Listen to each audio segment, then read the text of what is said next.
Okay, what does it say? Indications: patient should be growing in age, well-aligned dental arches, average positioning of the mandible, that is not a retro position mandible, moderate to severe skeletal discrepancy, lingual tipping of mandibular incisors, favorable growth pattern, that is more of average to low, and functional retrusion. Then the contraindications are class 2 skeletal due to maxillary prognathism, vertically directed grower, labial tipping of lower incisors, crowding, posteriorly positioned mandible, genetic predisposition. This is the standard textbook rule of putting indications for any functional appliances, which is directed towards class 2 malocclusion. Now, do we really stop at this? Do we really not correct the class 2 with maxillary prognathism? Do we really stop with this? We keep inventing stuff, we keep modifying appliances. So these become very textbooky, and let's see. So I would like to put it as relative contraindications, not an absolute contraindication, because you can adapt or you can modify certain appliances to cater to the need of the patient. Okay, so every patient has the right to go through a functional appliance if possible to reduce the intensity of the skeletal deformity, right? So let's put it as a skeletal, relative contraindication, say they are associated with maxillary mandibular protrusion. Does it stop us?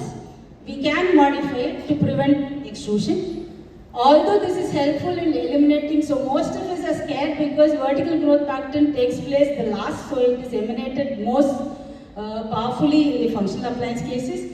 Individual tooth movements are difficult, yes, but does it stop us? The results of the treatment are totally dependent on patient cooperation. This is very true, but has not stopped us. We have fixed functional. We have a book on non-compliant functional appliances put forth by Papadopoulos. So it doesn't stop us.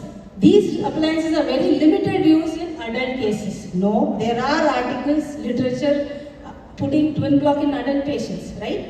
So are we really looking at as pure contraindications? No, they are maybe relative contraindication, and we can come up with modifications. So let us go to a little survey, so it makes it more interesting of why we choose functional appliances and what is the perspective of a functional appliance through an orthodontist eye, a clinician eye, or a patient's eye.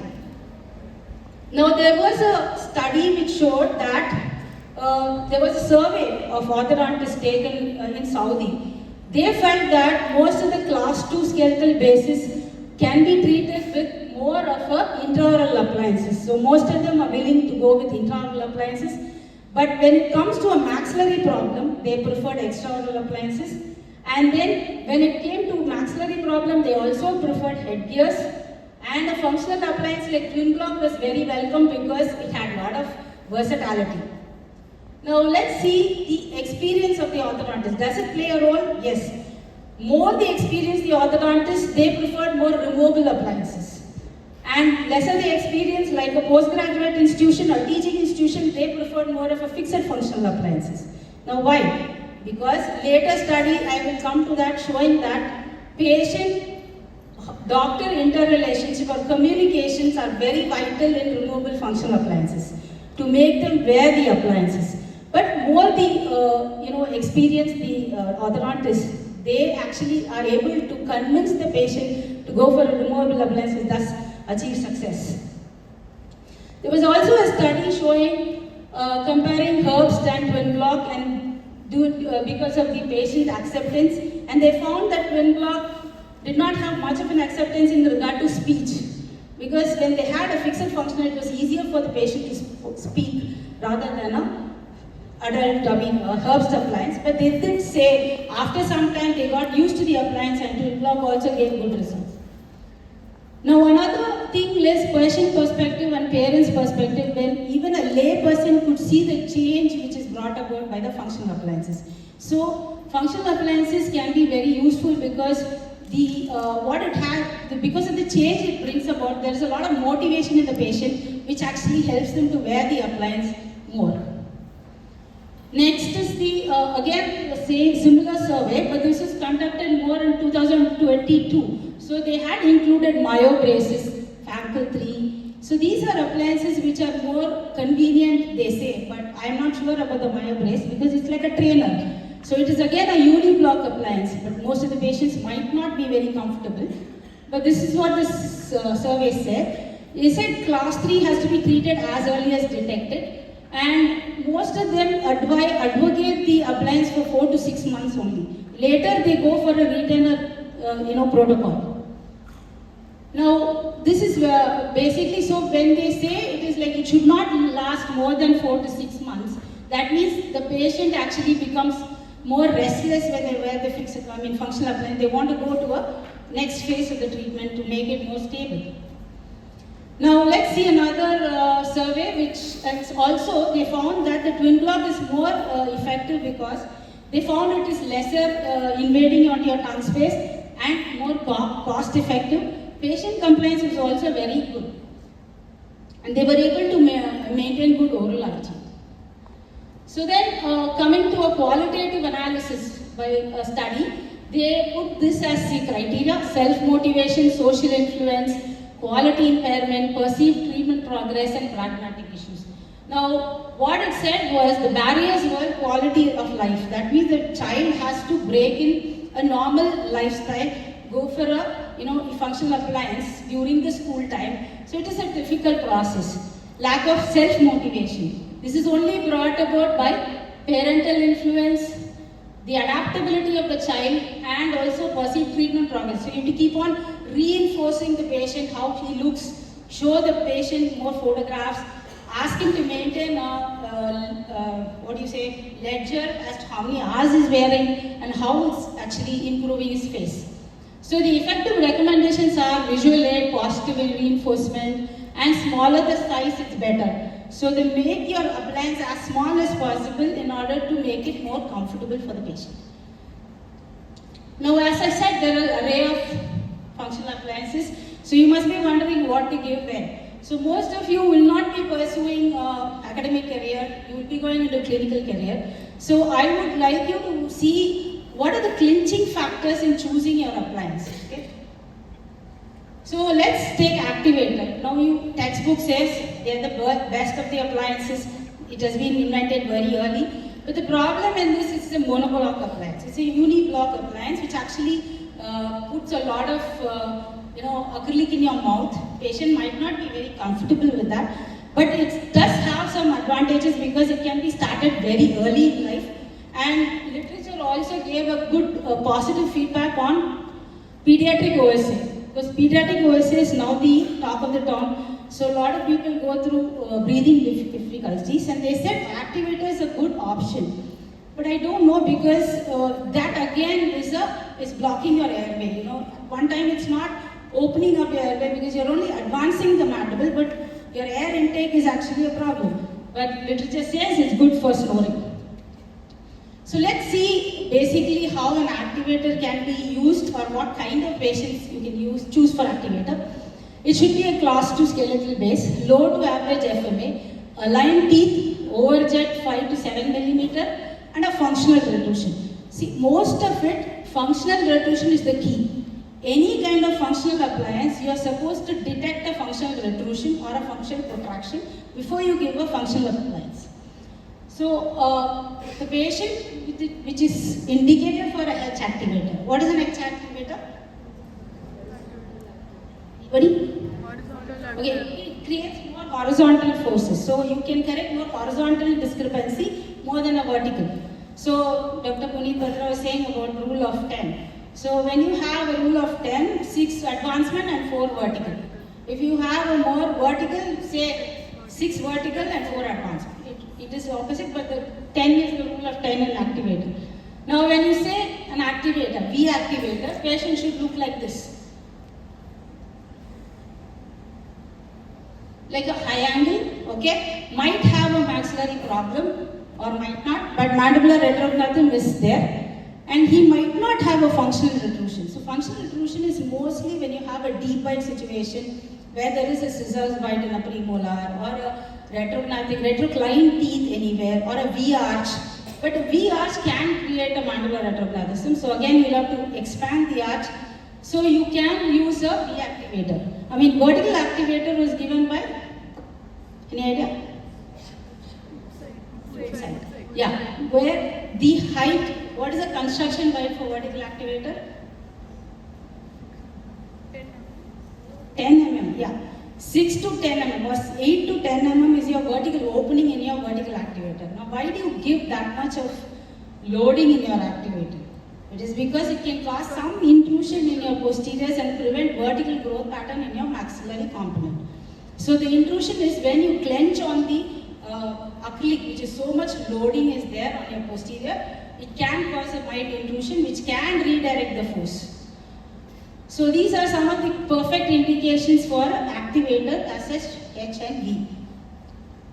Now coming to bionator, it has a class 2, again a skeletal class 2, average to low FMA, overjet should be 5 to 8 mm, functional retrusion, mild to moderate muscle hyperactivity. Now what do I mean by muscle hyperactivity?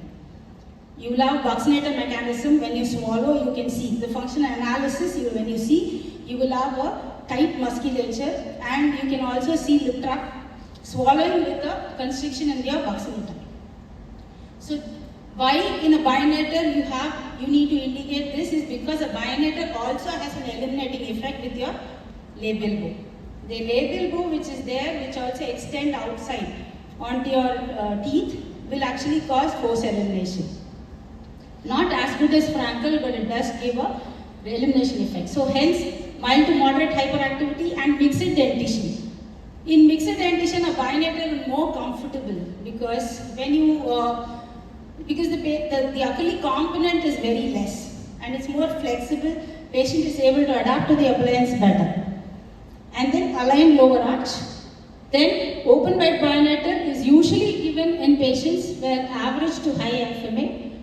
Overjet should be 3 to 5 mm. Mild to moderate muscle activity, but they have a predisposed habit which actually has got a open bite tendency, that is dentoalveolar, not a very skeletal one. It doesn't change your palatal plane, but it should have a dentoalveolar component which is an open bite in your anterior. So hence you can indicate a open bite bionator. So where does the wire come in an open bite bionator? Any idea? Between the teeth. So what happens is when you touch your lip onto your labial bow, it gives you a pressure on the labial incisors, allows extrusion of the incisors. Hence, open bite bionators are indicated in deleterious effects of habits. Skeletal class 1 or class 2 for TMD with bruxism. A child with have bruxism, you can give a TMD bionator which doesn't have much of a height. It's just that it just gives you a height, not much of anterior repositioning is necessary. So only in a bruxer or when you have a premature contact which the patient is suffering from irritation and keeps biting onto it, you give a TMD bionator. Now coming to a Frankel appliance, you have a very typical face like this where there is hyperactivity of the muscle, buccinator, lip trap. You can see the severe lip trap between the incisors, and also you have palatally inclined posterior teeth, which actually indicates a V arch. So you might need a lot of expansion in order to open up the mandible. Okay, and so the indications are class 2 skeletal. Mild maxillary prognathism can be there because what does the Frankel 5 philosophy states? Vestibular arena of operation. Next. I've started it. Okay, it has got a minimal maxillary basal effect. If you remember the 5 points, 1 point is the minimal maxillary basal effect. Now, what do you mean by minimal maxillary basal effect? It's got a headgear-like effect. A Frankel has an headgear-like effect because of the trimming which is done between the last molar and the first, either the second primary molar or a premolar to molar. You have a groove in which the the palatal bow goes and impinges, goes and sticks onto it, and that actually when you bite, the reciprocal action acts on the palatal bow, dislocating the molar, giving a headgear-like effect in your maxillary dentition. Hence, if you have a mild to moderate maxillary prognathism, you can advise a Frankel because of its headgear-like effect. And then you can have an overjet. Also, 5 to 10 mm, average to low FMA, functional retrusion must be there because of the collapsed arches, and moderate to increase hyperactivity of buccal lateral limbs. This you have to do in functional analysis. You have to see that there is hyperactivity. Now, how do we do that? See, when the patient swallows, he will have like this. He will keep doing like sucking the thumb and the cheek. Everything works, so that constricts the maxillary arch. Now, that is an indication where you need to go for a Frankel appliance. Now, let's say Frankel, you have a lot of classifications of Frankel. Let's see what all gives you the classification. So, I would put it in graphical way. One is Frankel 1A. The 1A is a Frankel which is given in a class 2 with 0 to 5 mm overjet. Okay, when you have a 0 to 5 mm overjet, you advocate Frankel 1A. If you have 5 to 7 mm or 8 mm, you can give as 1B. Okay, then 1C is more than 7 mm. So what is the difference? In 1C, you have a section like this which can be split and advanced. So you don't have to remake the Frankel again and again like a two-phase treatment. In a Frankel 1B, the only difference is sometimes the palatal bow or the palatal springs or the lingual springs in the lower arch. Okay? So these are minor variations, so you should know the clear indications of FR1A and 1B and 1C. It is all depending on the overjet. 0 to 5, 5 to 7 and more than 7. Okay? Now coming to FR2, mainly indicated in class 2, div 2. Now in this case, in those days when the Frankel came into picture, they did not use a pre-functional fixed appliance to correct the div 2. Now you can do, right? People, when you say, I have a div 2 case and I have to keep it for the exam, your staff will say, align the arches, create the overjet, and then you do your functional appliance. But those days they did not do it, they used the Frankel FR2. The FR2 modification is only, it adds a palatal bow. So if you can see here, apart from the labial bow, you have a palatal activating bow. You have a U-loop also, so you can activate this and prolong the teeth. So FR2 is for div 2, wherein the modification is only a palatal bow added to the FR1 Frankels. And another important addition is you have a canine guide wire. Instead of a canine loop in FR1, you will have a canine guide. Now, why means you have, if you have read Van der Liden, you have 3 types of div 2s. Are you aware? What are the 3 different types of div 2s? First is the incisor, like this. Only the incisors, central incisor, retropline, laterals are tipped up. Canine are normal. But the second one will be central lateral is tipped down. Canine will be out. So when the canine is out, you generally see is high, ectopic erupted canine. So if you give a loop, it doesn't descend down. So you need to give a guide wire to hit the canine and bring it to arch. So that is the difference between FR2, where you have a palatal bow and a guide wire instead of a loop, which differs from the FR1. Okay. Now another type 3 is all the teeth, canine to canine is retropline. So this is given in Van der Liden. So in the different types, you can choose your FR2 as in your class 2 div 2. Now FR3 I am not discussing because I am taking it to class 3. FR4 is given in Bimax cases and mostly high angle cases. Okay, so you have a Bimax situations where still the class 2 is there. You say it's a class 2 Bimax where your protrusion teeth are there. So you have labial bows in upper and lower, and then you have the other components. You have vertically, you have rest. You have occlusal rest which will prevent extrusion of molars. So those are the differences in FR4. FR5 is a modified version which was given by Owen, and what he said was you can advocate a headgear in FR5. So your component is added. This was not given by Frankel. So somewhere this kind of patient, you can use a 5 with a headgear. So this is just for your knowledge, so you know type 5 is there and it is a modification. It is not given by Frankel. Now a twin block, all of you will be aware that it is more of a skeletal class 2. Overjet they say 5 to 10 millimeter. Average to low FMA. Functional reclusion is there. Young permanent dentition.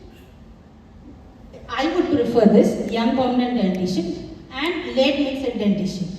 Now, why do I say young permanent dentition and late mixed dentition? So, what kind of an appliance is a twin block? You have classification, right? You have a tooth bone, tissue bone. Tooth and tissue bone. So it's a tooth bone. So whenever you have an appliance which is more of a tooth bone in nature, so what happens when you have a mixed dentition? Every time you load a mixed dentition, it starts getting mobile. So 1 month later, you will see it doesn't fit properly. So when you have a late mixed dentition, maybe you can suggest twin block. But if it's early, any kind of loading appliance on a mixed dentition or a your deciduous teeth will cause mobility. So they might pre-shed faster also. So this might be a problem in order to have a long-term, twin block appliance. So young permanent dentitions are very, very ideal for twin block or late mixed dentition phase, where you can get good anchor from the premolar, erupting premolar at least. Now the main thing in a twin block you say is the foot and shoe principle, which is given by Corbett. And actually when you use a advanced photograph like this, you can actually see the tipping of the posterior, which is actually creating a crossbite when you advance. So this is called a relative crossbite. So when you see a relative crossbite, when you give a francal appliance with an expansion screw, it actually opens up the maxilla and the foot or the mandible follows through. So basically any functional retrusion, be it anterior or on the crossbite area, you have to relieve it in order to get your bite right. Now, when do you advocate a functional appliance with a headgear? Now, where does the combination come? How do I even see a patient like that? So, when you have a class 2 involving maxilla and the mandibular complexes, sometimes mild maxillary prognathism or vertically descended maxilla with a retrognathic mandible, you can't say no to the patient. You can't just say, okay, come back to me after 17 years, let me do surgery. Patient will not agree. He wants to do something. So, let's see. In those cases, if he is willing to wear a headgear, why not? So, you can modify it using a activator headgear or a functional appliance with a headgear. Now, most often headgears are used with activators or it can be used with a twin block. Okay? Bionator is more flexible, so you can't incorporate a headgear. If you want to incorporate a headgear and bionator, you have to use a modification used by Witzig and Spar. Okay, there is a modified bionator by Witzig and Spar, which is more rigid an appliance and it can accommodate a headgear as a headgear component also. So you need to choose the modification depending if you want to give a headgear. And the overjet can be 5 to 7 millimeter or it can be a horizontal pattern is when you have prognathic maxilla in the horizontal face. There is AP. AP direction, if the maxilla is too prognathic, you can advise headgear. Most of them, I've seen some people asking, functional appliance do have a headgear kind of effect. Why do we even add a headgear? So, if you want to ask me that, then it is just to aid in your maxillary restriction, most often in the vertical plane, not in the horizontal plane, generally on the vertical plane. So, something like this, a patient like this, you can advocate a functional appliance with a headgear. You have a tube called FEOT, that is flying extraoral tubes, you get it separately. You can incorporate it on the biting area and then advise the headgear. Depending on the angle or the growth pattern, you can use a combi pull, high pull or a horizontal pull. Now let's see the class 3 malocclusion. So class 3 is generally very time specific. You have to choose a case where it's very young, like 8 to 9 years, 9 to 10 years is the max you can choose for maxillary retrognathism. This is very time specific. And a lot of people, when you see a child of 8 years or 9 years coming with a class 3, you won't feel like putting him onto a appliance or something. So generally people wait a little bit and then they say we'll postpone it. But a lot of studies say you have to catch them young. So some people have said as much as eruption of the upper central incisor, you start the treatment. Some people say eruption of the first molars, you start the treatment. So each one has got different ways of taking the timing into consideration when you consider class 3 malocclusion. Now when a functional appliance for class 3, you have a skeletal class 3, obviously, and there is a maxillary retrognathism component. Whenever you have a functional appliance for a class 3, It is mainly due to maxillary retrognathism. Now you have to understand whether the retrognathism is a true retrognathism or a pseudo class 3. So again, that is where your functional analysis come to play when you advocate appliances for class 3. And age is generally 8 to 10 years. CVMI stage, you take it early, that is 2 to 3. Hyperactive upper lips, you will have tonicity of the upper lips tightening so that your maxilla is getting retruded. Hyperactive upper lips, functional protrusion. There we saw functional protrusion, here we say functional protrusion. Should be able to bite in edge to edge when guided to a maximum retruded position. So this test you have to do when you have a class 3 child coming into a clinic. Now how do I do it? So this is a patient where they had a class 3 kind of a situation. You see, it's not a very class 3 here, but here you have a reverse overbite of 3 to 4 mm. Now, I guided the mandible and made him bite in the most retruded position. So what do I see? I see only a 1 mm or a 2 mm, 1.5 mm reverse overjet. Not as bad as this. So whenever you have a class 3, please do this test. Make the patient bite in the most retruded position. Then you'll have to confirm with a Ceph. Now what do? You take one Ceph, okay, the full bite. Now what do you see? Anteriorly positioned condyle. You have to see this. And in class 2, you will see a posterior position condyle. If you're very careful seeing it, you have an anterior position condyle. So this is functional protrusion. It's hitting the anteriors and then gliding forward, creating a more class 3 than actually it is. So you know there is a saying in human which is more prognostic value, right? You would have read it, functional analysis. What class 2 is more favorable, what class 3 is more favorable, what class 2 appliance is favorable, or guidance. So this you have to do, this test you have to do, and then most retruded position. When I made him take the Ceph again, look at the condyle going and seating in the normal position, and he's able to do that. Whenever you have a functional protrusion, and so this is not a true class 3. So here, you advocate appliances like this, FR3 and a reverse binator, or a reverse twin block. Any of these appliances are given when you have a functional protrusion, okay? Not a true class 3. These appliances are only relieving the upper lip musculature, it shields the musculature, allows the maxillary growth to happen, and also try to restrict the mandible so that the maxilla catches the growth. Okay, so these are the appliances which are given in functional protrusion cases. Now, a reverse pull headgear, sorry, the font. So the reverse pull headgear is given mostly in a true class 3. Where even after you guide the mandible behind, the patient is not able to do it. The mandible is actually getting a reverse overbite, and you have a true class 3. Now, in those cases, it doesn't work well with Frankel or a reverse binator or a twin block. So, extraoral appliances like these face masks are very helpful. And why? Because you can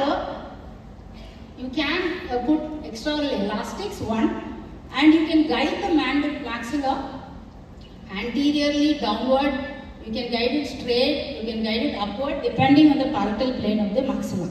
Whether you want the maxilla to come downward or straight or upward, you can guide it by adjusting this. So basically, when you have a true maxillary retrognathism, usually a face mask helps, and also you can give more force.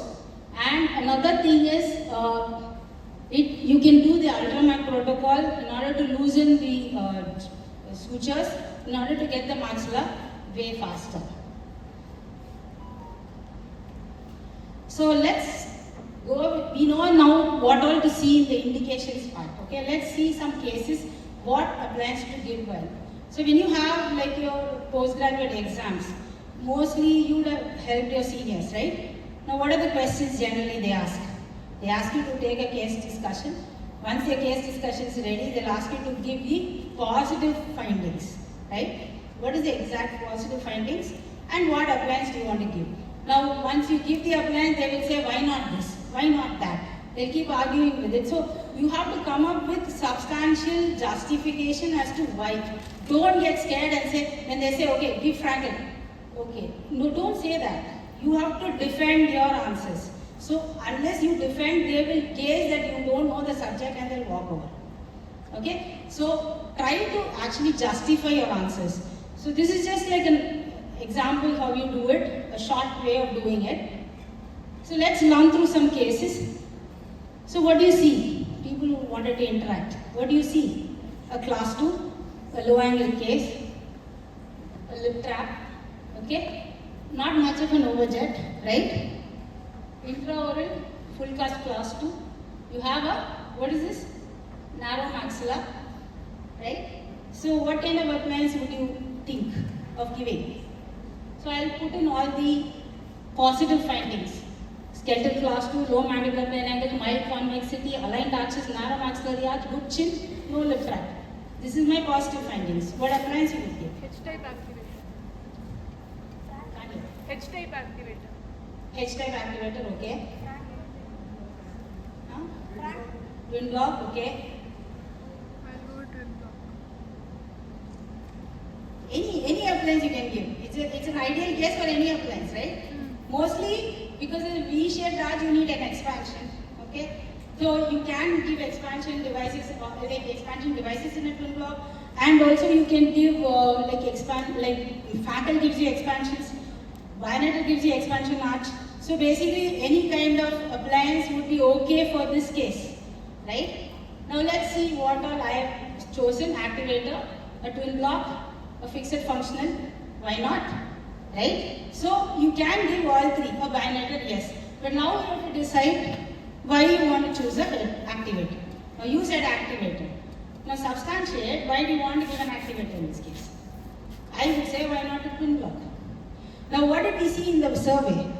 We saw the simple appliance, smaller the appliance, easier the appliance, the compliant the appliance. So you go for, when you take all that into consideration, like you quote studies for speech, you quote studies for all that, then the compliance makes a lot of difference in removable appliance because you wear for long time hours, easy to eat with a twin block, 24-hour wear. So these are the justifying factors if you want to decide on a twin block. And an activator is very less compared to a twin block, right? So when you want to say an activator, you have to justify why an activator. Okay? You can give. It's not necessary that you should not give. So now fixed twin block, yes, most of them will choose, they will say I am not compliant, I don't, parents say, I don't think I can make her wear the appliance. This is what they say. It depends on you, if you can convince her, I have no problem. This is what I have seen. So the compliance factor is the major thing in these appliances. So later we decided patient affordability, cost problem, fixed twin block costs a lot of money. So why not make a removable appliance a fixed one? So fixed twin block. Let's go for a fixed twin block. That's what we agreed with. Patient has very compliant. Patient was advanced. Look at the changes. So another factor when you indicate an appliance is also you have to talk to the patient, what the patient expects out of you, whether they will comply with you, whether they are very cooperative. Some kids are very cooperative. The moment you say they'll be bring about changes like this, they will say, okay, I don't mind wearing it. So you have to talk to them and see which appliance will be very good for you. Now why I put these lines in my appliances, I think in supplementary Dr. Vijayadit would cover. See, basically, this is given by Ricketts. It's very interesting. The condylar axis, the y-axis, you know what is a y-axis? Okay, the y-axis and the incisor angulation should be parallel. If it's parallel, then it's more stable. The results what you give is very stable. Now, if you have this kind of an axis, you have this. These two are rarely parallel, this is not. But when you finish the case, can you see a lot of parallelism? If this is how you're going to finish a case of a functional appliance, the stability is 100%. Okay? And you have, this is what Ricketts has predicted, so I keep putting it in all my slides. So I want to see how stable my results are. It's only a curiosity issue. Now let's say this patient. So what do you see in this patient? Vertical proportion. Do you see any problem in the vertical proportion? Decreased lower facial height. Lower third is very small. Yes. Upper third also, the incisor visibility is reduced, but it looks like the upper third is long.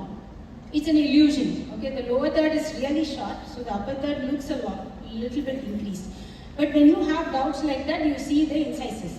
When you see incisor visibility, which is also not optimal, it should be full incisors, but it's still growth is there yet to grow, so you can get a full incisor. So again, you see the relation of the lip to the incisor, it is normal. So maxilla is vertically normal.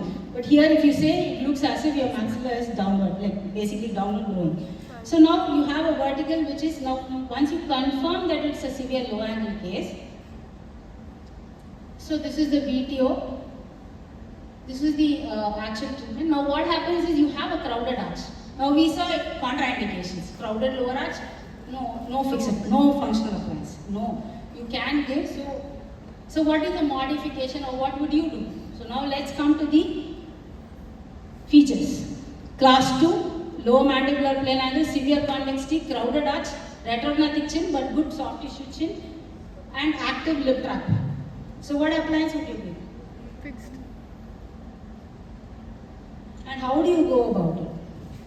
First alignment of the arch. Pre-functional appliance, yes. Twin block modification, fixed function also. But what happens is you have to align the lower arch pre-functionally, because when you advance the mandible, there was still scissors bite condition because of your collapsed lower arch. So you need to realign the mandibular arch and then go for a twin block or whatever you need to give. You can even go for straight away your fixed functional also, but because patient could not afford it, we went for a twin block. So this is how the patient turned out after the appliance. So look at again this is more parallel. This is after his FA, that is phase 2. Because as we said, individual two positions are corrected in phase 2 most of the time. Now let's take this patient. We already saw this patient, so you know what appliance I would have given. What appliance would have given? Frankel. Yes. Because of your severe muscular activity. So this was the VTO. This is how the patient intraoral looked like. Severe lip trap, constricted maxillary arch. So all these are the positive. You have to know how to put your positive findings. Class 2, retrogenia. See here again, your soft tissue chin is good, but the hard tissue chin is nil. Okay, soft tissue chin is nice. Soft tissue. So retrogenia is bony retrogenia. Soft tissue chin is good. Aligned upper and lower arches, severe proclination of upper anteriors, maxillary height is reduced, mild convexity, low mandibular plane angle, plus thick soft tissue drapes, lip trap, deep curves P, overjet 8 mm. So Frankel 1B. Binator you can give if the patient is not willing to wear the Frankel. Twin block modifications you can give with a lip pad. So we gave a Frankel 1B. Patient is wearing the appliance, he says he's pretty comfortable. But whenever you give a Frankel appliance, make sure it seats well. Your extra, the margins should not be injuring the patient. You should see a mild redness, but it should not injure the mucosa. And one more you have to do is when you create a groove and you push the palatal wire into it, it should anchor in the maxilla. So this is a test when we were postgraduate, we were supposed to deliver a Frankel. The moment the external examiner will ask us to put the Frankel and open the mouth, it shouldn't fall down. So it's a big thing. So if it doesn't fall down, that means it's good. I don't know how many of you have gone through this test. So we'll all pray it should not fall down. So you have to have a good maxillary anchored device in order for the headgear effect to act. Next patient, you see a kind of a maxilla. Okay, you tell me, mandibular, you have a normal maxilla, you have an isolated angle which is obtuse, you have a severe retrognathic mandible, you have a good chin here. Now you have a kind of a feature here. So whenever you have a retroclined incisor or even one incisor, even if it's retroclined, you will have functional retrotion. So you will have to check for it. So now what will you give? So skeletal class 2, average mandibular plane, severe convexity, crowded arches, div 2 incisors, retrogenia, and then lower lip resting on the upper incisor tip, which is very which will actually exaggerate the div 2 condition if you keep leaving it. Now what appliance would you give? Frankel. Frankel, div 2, type 2. Okay, FR2. Then Modified twin block. Then otherwise, alignment upper arch is generally now blue. You keep Vineter because it's a mixed dentition. Or you can give a Frankel. So when you give a Frankel also, you can directly give for FR2, or you can go for a pre-alignment and then give an FR1A, or you can use a Vineter because that also costs the same thing. But why? Because it's a mixed dentition. When you give a twin block, it's difficult to retain the appliance. Mixed dentition twin block, yes, textbook says you can give mixed dentition twin block and they have given a lot of studies, so you can indicate, but again, when you justify, you need to justify what the patient would wear more, okay? Why not advancing? What do you need to see when you give an advancing? Retuded mandible. Let me go back. Okay, what do you see here? You see a fully erupted Molar. first molar. So first molar root completion is done. So you can load the first molars. Why not? Advancing is a good option for a mixed dentition. Okay? So basically advancing is an option because it can give you an advancement earlier and they are more compliant. Patient need not remove and wear. But if you give it in a late mixed dentition, it will still be because you can align the teeth along with it. You can correct teeth bites, you can decrown, all these are possible. So advanced zinc is another option when you give for a patient like this. Okay, so you have all options. Now when the examiner asks, you have to justify which is your best option. Okay. So we haven't completed this patient, we are still in the pre-alignment stage, pre-functional stage. Now this is another patient where you see a severe retrognathic maxilla and mandible with the severe deep bite. Vertical maxillary is reduced. Vertical component of the maxilla is reduced. Severe narrow maxillary arch. Overjet is more. His incisor literally impinging in the gum here. Patient is not able to burn sometimes, so he had a complaint like that. And if you see, this is a reverse mylar because the canines are descending down. Severe lip trap. It is because of severe lip trap. So here we have the positive findings. Class 2 skeletal, maxillary height reduced, retrogenia, low mandibular phalanges, severe proclination of upper inside, thick soft tissue drape, lip trap, aligned upper and lower incisor, mild convexity, deep curves, P, overjet of 8 mm. What would you give? Frankel. Reverse full headgear. Reverse full headgear. Reverse full headgear. Why? Because you have retrognathic maxilla? Okay, let me come to you. Have you done A-point revisited? Yes. How many of you have done A-point revisited in psychometry? Okay, whenever you have severely proclined teeth, will the A-point be behind or forward? Okay, look at this. Ideally, if you see this, your A-point is here. Okay? Now, if you do A-point revisited, then your A-point will be between the 1/3 of the upper incisor root. Okay? So, it must be here. Now, imagine the teeth getting tipped back. Will the A-point come forward? Does A-point move with upper incisor movement? So, will the A-point come forward with tipping the upper incisor? So there is a possibility that the A-point can shift forward, so it might not look so retrognathic. Okay, so you cannot advise a reverse full headgear just because it has a A-point.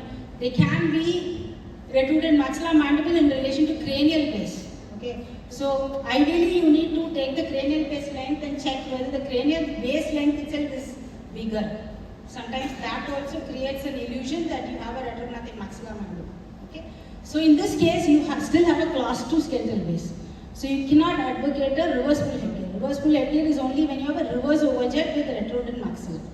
Okay. So now we need to do all possibility to advance the mandible and also cut down the proclination, expand the maxilla. Okay. Twin block. So let's see what appliance would you give. Fast. Twin block modification. Modification? Twin block. Twin block, okay. Then Bionator. 1B, Frankel 1B, still okay because he's got thick soft tissue grape. Bionator is also okay. Modified twin block is also okay.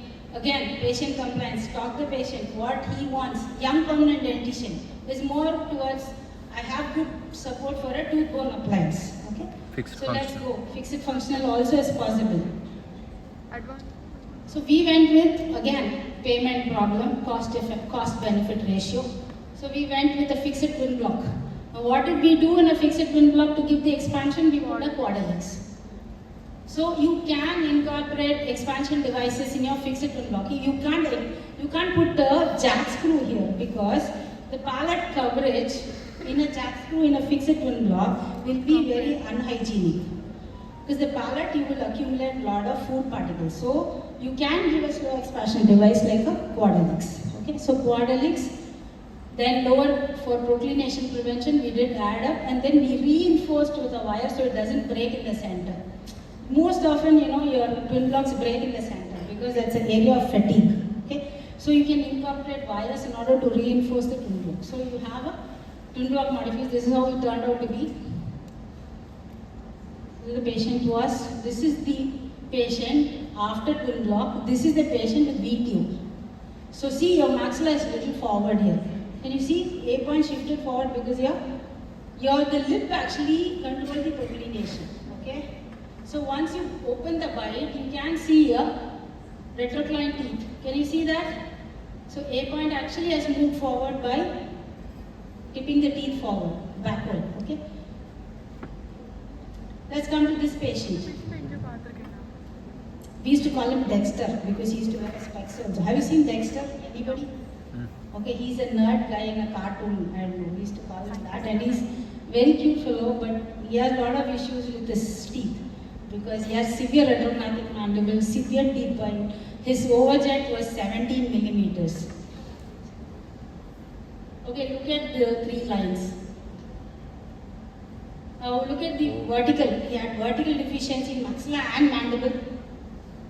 So here, can you actually see there is a recession here because of your teeth bite? Okay. Now you don't even have space for your premolar and canine to erupt here. You need to create space. Because that much of lip trap, the teeth have actually retroclined, crowded and removed the space for the canine to erupt. So what do we have? Class 2 skeletal base, low mandibular plane angle, mild convexity, maxillary height is reduced, severe proclination, aligned upper and lower arches, nearly, good chin prominence, very good chin because he had severe chin prominence. Whenever you have a very good chin, that means his potential to grow is very normal.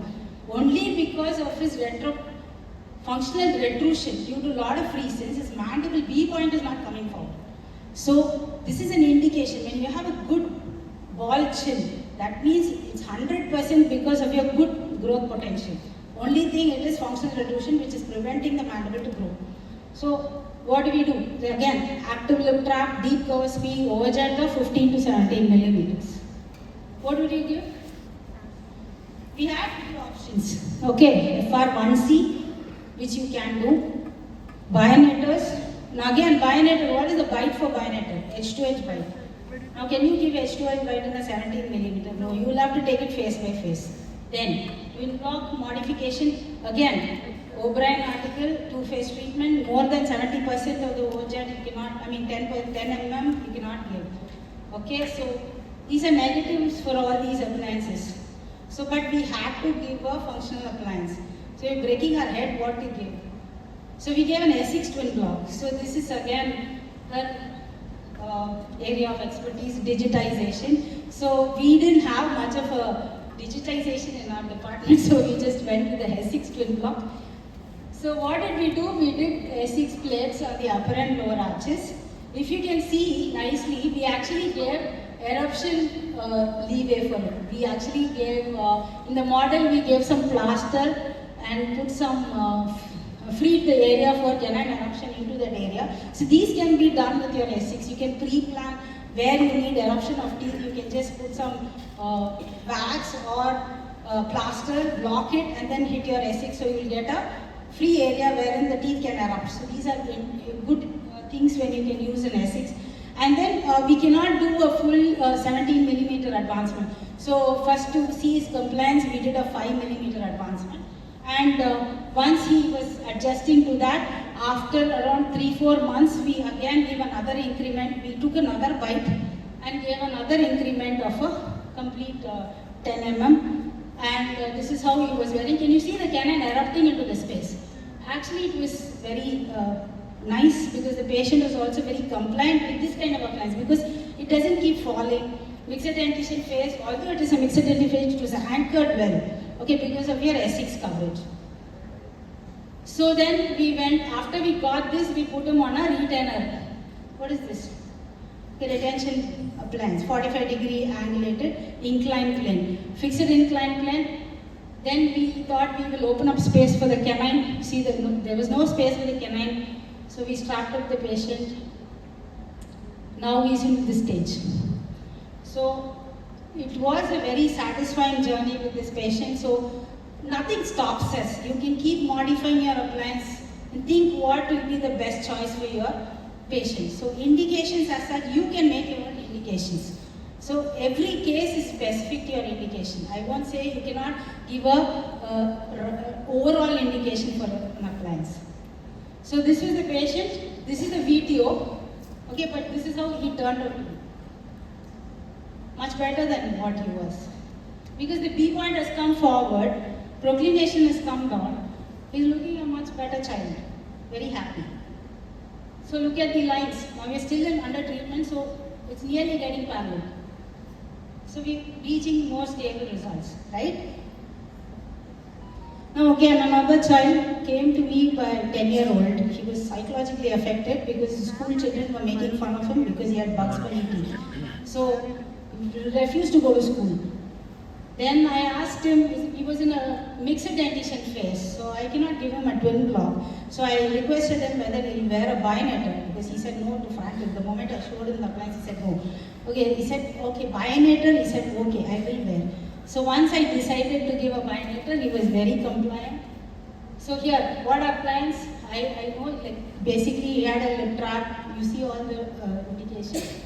He had skeletal class 2, low mandibular plane angle, severe convexity, severe proclination, aligned upper lower arches heterogenea, active lip trap, overjet of 7 mm. So these are the diagnosis, differential diagnosis you can give. And then I gave him a bionator. He's wearing the bionator. So this is the bionator where we gave. This is after the bionator. He had showed a lot of improvement, then he went for the phase 2. So here again I would like to show you the parallelism which we got after phase 2. Looked like a little Bimax because his chin was still deficient. Chin deficiency is still there. But basically you still have time, Can you see the remodeling of the mandible? The extramatrix rotation. These are very nice to see when you have a functional appliance. When they give, it redirects the growth of the mandibular border. Now, you still have growth of the chin to take place because he was still, 13 years. So the chin growth I am expecting to be better. So he will look much good. Now another patient, good looking patient actually came with an open bite. He had habit. He couldn't control the habit, had a severe retrognathic mandible also. So there was a retrusion because of this lateral, which is not allowing the mandible to come forward. So now, tell me, skeletal class 2, low mandibular plane angle, mild convexity, palatal plane tilt up. Okay? Proclination of upper lower incisor, crowded upper incisors, open bite habit. Because of a habit, good chin prominence, no lip trap, overjet. So you have to control the habit, okay? But you can't leave that time gap for the controlling of habit and then go for your functional appliance. So what appliance you would suggest? Frankel B. Right? 1B. Okay, FR1B. Does it control your tongue? With habit breaking appliance. Habit breaking appliance. In which appliance we can incorporate an habit breaking appliance? You can incorporate Activate. a bionator. Activate. Yes. Will the patient wear? It will be heavy in the patient. This patient was ready to wear most of the appliances which I told him, but then I gave him a twin lock modified appliance. So what we did was fix it twin block, okay? We gave double wire because we didn't want it to break. And then what we did was a tongue spike, okay?